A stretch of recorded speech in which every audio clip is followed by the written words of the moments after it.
Let's keep on keeping on.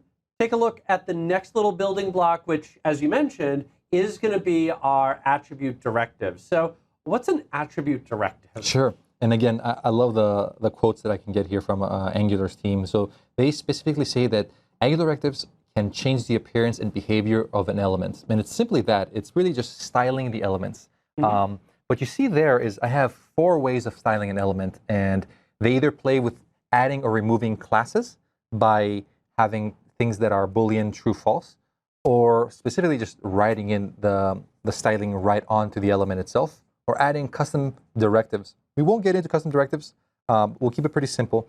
But as you see there, we have, for example, class.red. So if we created a class of red, we can just simply define it to true, or even define it to a variable that we can toggle between true, false to change that color. ng class, we can give it multiple different classes that we can add to it, kind of as an array. And ng style, we can just type in the styling for that particular element directly. So let's look at this in action. Here's an example of the class attribute directive. We have a span tag. We want that span tag to be red, so we add a class.red directive there, and I define it immediately to true, so it always is true. That is likely to be something else that's a variable that we can switch between true and false. And of course, we have to make sure we have the styles of the class red also in this component directive to be present. And then so that we would see it as come up as red.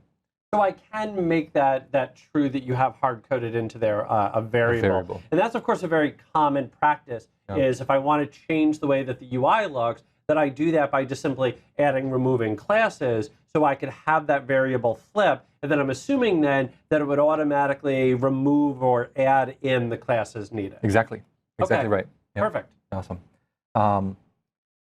Let's look at another example here. This is the ng class, very similar pattern. We specify a red to be true, but here we can put a comma and add more classes. We can say, I want red to be true, or red to be some variable that changes from true, false, and I also want another class of completed to be also a variable that follows that true, false. Kind of separate those out. And lastly, we have ng style. And ng style is simply just give me the styling I want. Here's the styling right onto the tag itself. This is not so common. I can't imagine many people using this, and I wouldn't suggest using it because it's very similar to styling the actual HTML tag, which we know that we should really never do. But it is there available for you to have. So okay.